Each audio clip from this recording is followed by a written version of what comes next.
Hi everybody. I wanted to spend a few minutes today and do a quick video about a lecture that I attended last weekend. I guess you could call it a lecture. It really wasn't. I guess it was a lecture. It was called Intersectionality or Bust: Moving Beyond Work in Our Silos. And here is what the Facebook invitation looked like. This was sponsored by the Washington Ethical Society, and this is where it was held. And the speaker was Diane Burkholder, and she is an activist in Kansas City, and a bit more about that in a moment. But I just wanted to touch base real quickly about ethical culture because I think it's kind of really an interesting organization. It started in the 19th century, and I attended Ethical Culture Society events a couple of times when I lived in New York City, and there are ethical culture societies or ethical societies scattered around. At least here in the eastern U.S. I'm not sure where else they are, nor am I an authority on it. But I think they're a very interesting group that sort of came out of the 19th century secular movement of the time, and so it's sort of a secular. It definitely has a secular, ethical, value-based message and philosophy, and that's what they seek to promote. Their members seek to promote those values in themselves and others. So I was pleased to attend the event at the Ethical Culture Center. Society Center that's in Northwest Washington. This was done. The talk was given last Saturday, which was July 2nd, 2016. So what it was about. So the thing was, this talk was an hour long only, so there wasn't a lot of time to go into what intersectionality is, or even what siloed work is. But the facilitator of the discussion, Diane Burkholder from Kansas City, is my understanding. She's from Kansas City, and she works, in various the intersection of various social justice groups and movements, among them Black Lives Matter and also LGBTQ. Specifically LGBTQ people of color, and at-risk youth, LGBTQ youth. So, among other things. So she gave a sort of a talk about her work and what work she's been doing in Kansas City, and I believe I also gathered from her conversation that she had gone to Ferguson in Missouri during that time. Anyway, so then following her discussion, like I said, this whole thing only lasted an hour, so it was very quick. So she had a question and answer, and there was some really, so I think some good questions and some good information that came out of the Q&A. But then sort of towards the end, there's one guy, is a white guy, an older white guy,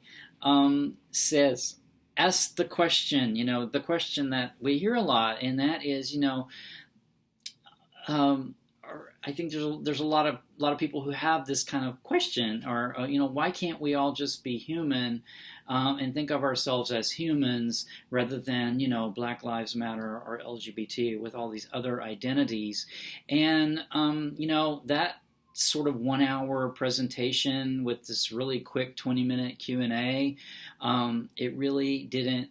It's just not the right venue or the amount of time that would be needed, because there's not a quick answer to that for this person.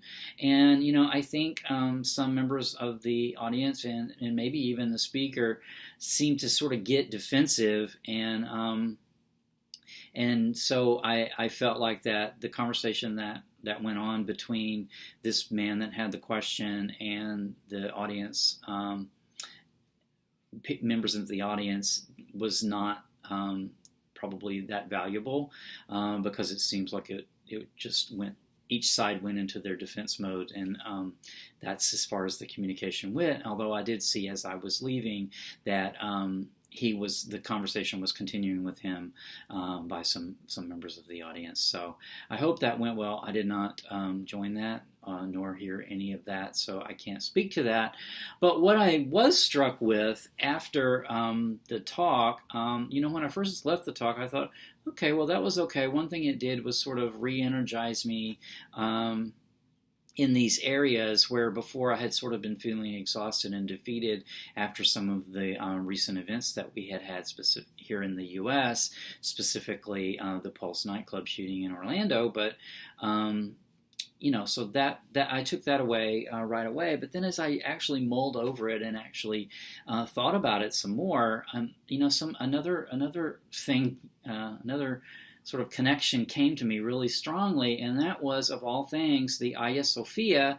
Aya Sofia, the building in Istanbul, Turkey. So if you're not familiar with the Aya Sofia, it was originally built as a Christian cathedral in the year 537.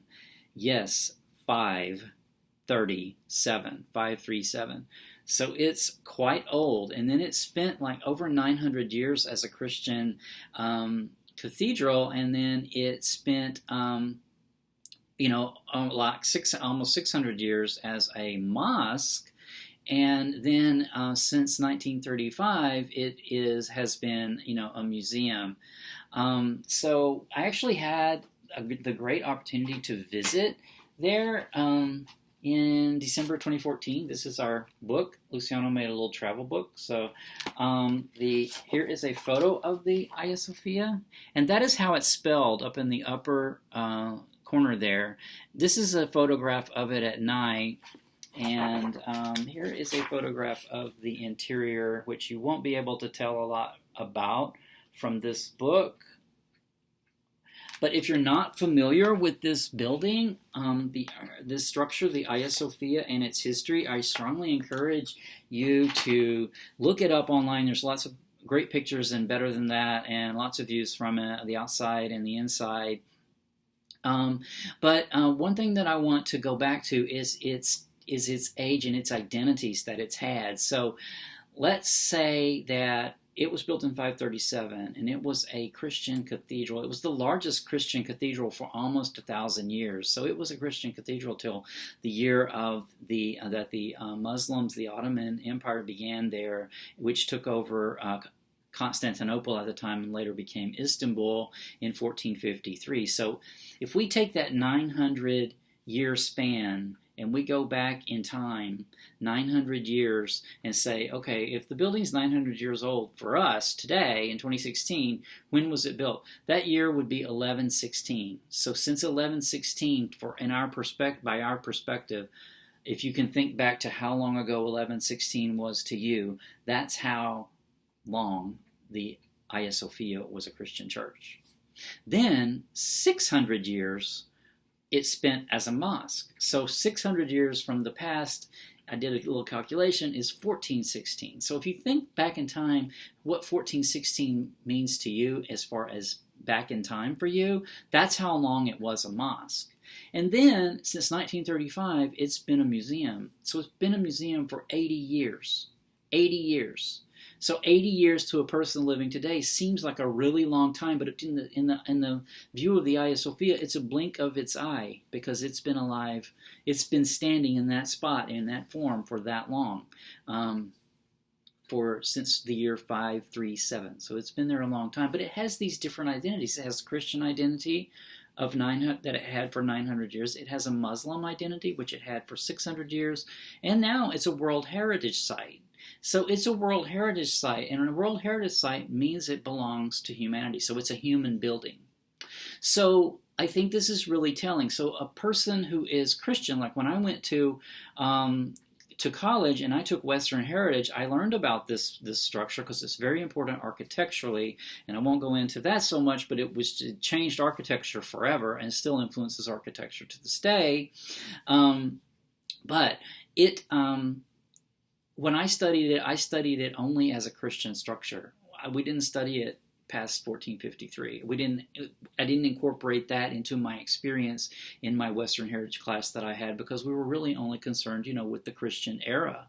And so, likewise, I think that Turkish people or Muslim people in general, where this mosque was the center of life in Istanbul, which was the capital of the Ottoman Empire, so it was sort of one of the main mosques of the world for 600 years, to them, they view the building differently. They have a different view of it.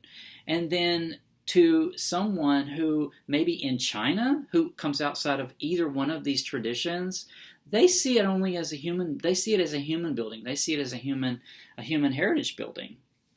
But to just call the building a human building, okay, well, now the Aya Sofia, it belongs to humanity, and it's a human building.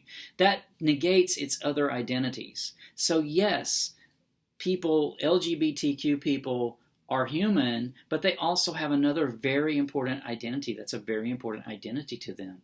And the same thing goes for the Black community, or any other race, really.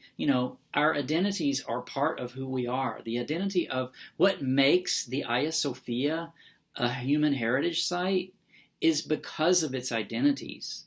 That's what's made it all human. So that's what's made it belong to all of humanity. So what makes us human are our various identities. So, but if we're outside of kind of one of the dominant ones, like maybe white males don't have an easy time of seeing this, because to them, their identity is not typically othered as a separate identity from the main. It's just seen as sort of the human identity.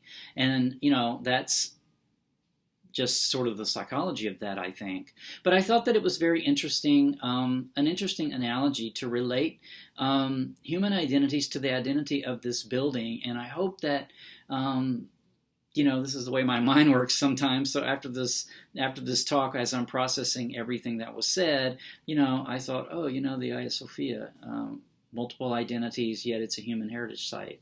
But just to say it's a human heritage site building that has, that really diminishes its whole. So it's made more complete, it's made more meaningful by its other identities, and being aware of what its other identities have been. So I hope that makes a little bit of sense, and maybe if anyone's been having a difficult time of understanding maybe identity, and why human lives matter is such an irrelevant thing to say in the face of Black Lives Matter, then I hope this helps. But just my idea. So that's it. There'll be more videos coming soon. Until then, catch you soon. Bye.